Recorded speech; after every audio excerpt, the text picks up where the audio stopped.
Start.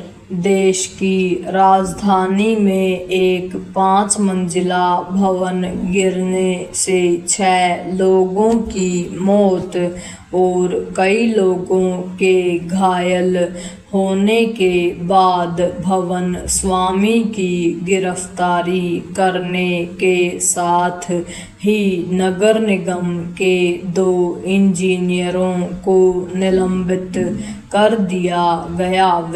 इसके अतिरिक्त magistrate जांच के आदेश भी दे दिए गए।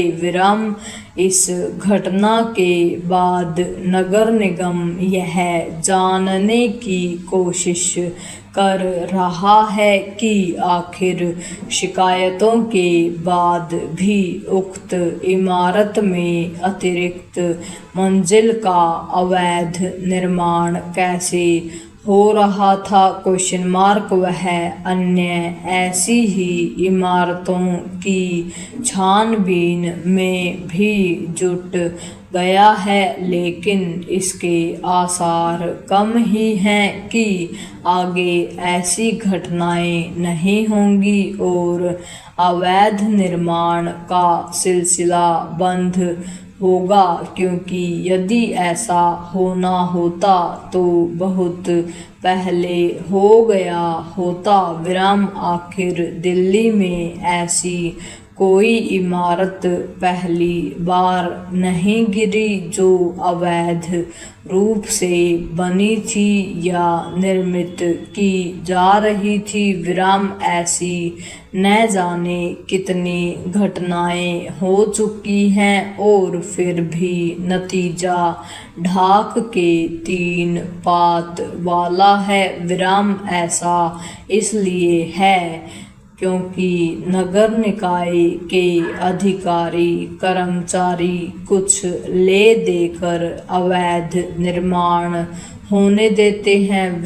वे पैसों के लालच में भवन निर्माण संबंधी नियम कानूनों की अनदेखी करते हैं। इस मामले में जो स्थिति दिल्ली की है वही शेष देश की भी है। हमारे हर छोटे बड़े शहर में अवैध एवं बेतरतीब निर्माण हो रहा है। यह स्थानीय निकायों के संरक्षण और उनकी जानकारी में होता है।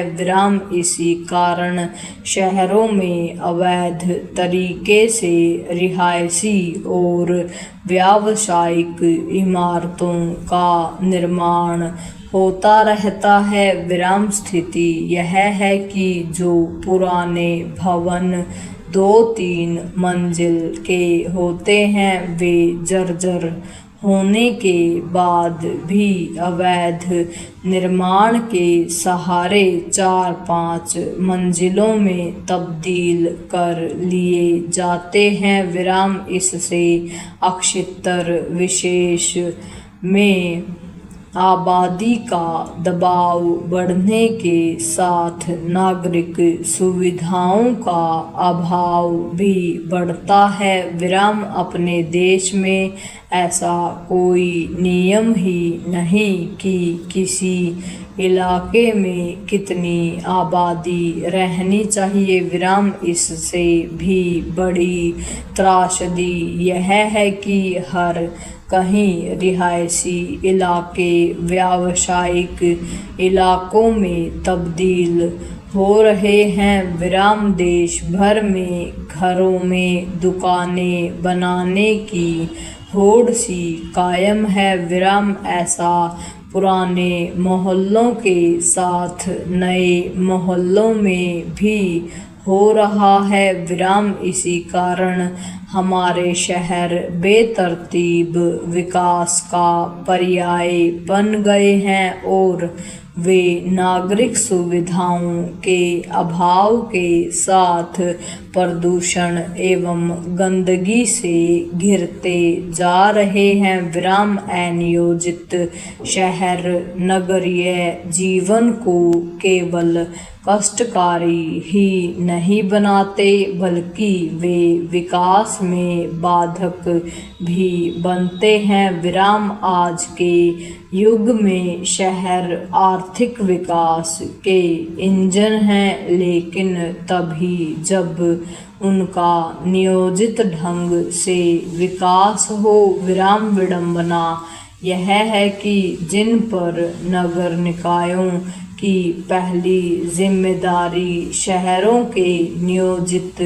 विकास को सुनिश्चित करना है, वे उसका ही निर्वाह करने में बुरी तरह नाकाम है। विराम यदि शहरों की सूरत संवारनी है और उन्हें विकास का वाहक बनाना है तो स्थानीय निकायों के कामकाज के तौर तरीकों को पूरी तरह बदलना होगा। पूर्ण विराम।